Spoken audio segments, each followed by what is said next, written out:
Hello दोस्तों, बिहार विद्यालय समिति की ओर से बेहद बड़ी अपडेट निकल के आ रही है कि वर्ष 2027 में मैट्रिक परीक्षा देने वाले विद्यार्थियों का रजिस्ट्रेशन की प्रक्रिया चालू कर दिया गया है।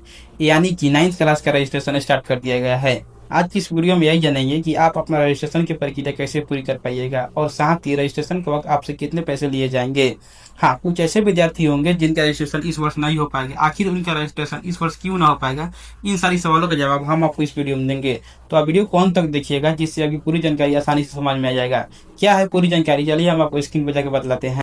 जैसे कि आप देख रहे हैं कि बिहार विद्यालय समिति द्वारा ऑफिशियली नोटिस जारी किया गया है, जिसमें बताया गया है कि मैट्रिक परीक्षा 2027 में देने वाले विद्यार्थी यानी कि 9वीं कक्षा में जो विद्यार्थी पढ़ रहे हैं उनका रजिस्ट्रेशन की प्रक्रिया शुरू कर दिया गया है। ठीक, इसमें यह बताया गया है कि जो रजिस्ट्रेशन की प्रक्रिया है वह 5 तारीख से लेकर 19 तारीख 8 मई 2025 तक चलेगी। ठीक, और जो रजिस्ट्रेशन शुल्क जमा कराने यानी भुगतान करने की जो तिथि है वो है 5 तारीख 8 मई 2025 से लेकर आपको 16 तारीख 8 मई 2025 तक अपने जो रजिस्ट्रेशन शुल्क है वह जमा कराना है। ठीक, अब जो रजिस्ट्रेशन शुल्क जमा कराना है, जमा कराने के बाद आपका रजिस्ट्रेशन पूरा हो पाएगा। यानी कि आपका जो रजिस्ट्रेशन शुल्क होता है वो आपको 5 तारीख से लेकर 16 तारीख के अंदर में ही स्कूल में लेकर जमा कराना है। अगर 5 तारीख से लेकर 16 तारीख के अंदर में आप अपना रजिस्ट्रेशन शुल्क जमा नहीं कराते हैं तो आपका रजिस्ट्रेशन नहीं हो पाएगा, क्योंकि जो रजिस्ट्रेशन का डेट रखा गया है वो 5 से लेकर 16 तारीख तक पेमेंट जो है ना भुगतान किया जाएगा। यानी कि मान लीजिए कि आपका जो रजिस्ट्रेशन की प्रक्रिया है वो 5 से 16 तारीख तक ही चलेगा।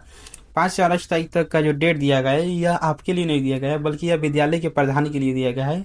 और कोई छात्र छात्राओं का किसी कारणवश, जैसे मान लीजिए वो पेमेंट जमा करा दिया लेकिन किसी कारणवश उनका रजिस्ट्रेशन नहीं हो पाया, उनके लिए डेट को निर्धारित किया गया है। ठीक, तो आप समझ लीजिए कि आपका जो रजिस्ट्रेशन कराने का तारीख है वह 5 तारीख से लेकर 16 तारीख तक ही है।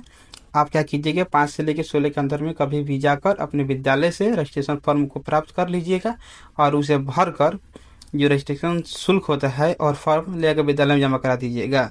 देखिए, जो रजिस्ट्रेशन शुल्क है ना वह नियमित कोटि जो छात्र होंगे उनको लगेगा 350 रुपया। ठीक, अगर जो स्वतंत्र कोटि यानी जनरल कोटि जो भी छात्र होंगे उन्हें लगेंगे 480 रुपया। इतना ही रुपया लगेगा।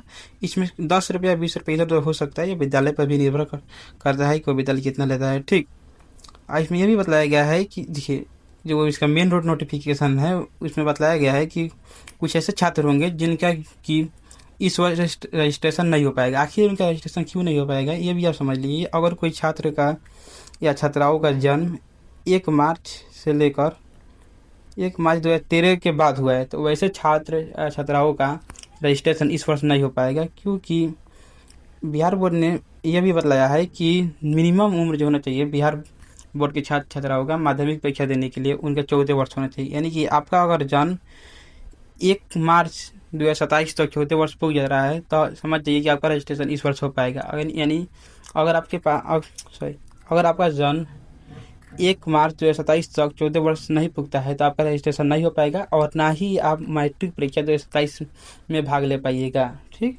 उम्मीद करते हैं आपको ये जानकारी पूरी समझ में आ गई होगी। इसी प्रकार की और अपडेट के लिए आप हमारे यूट्यूब चैनल को सब्सक्राइब कर सकते हैं। तब तक के लिए वीडियो देखने के लिए बहुत बहुत धन्यवाद।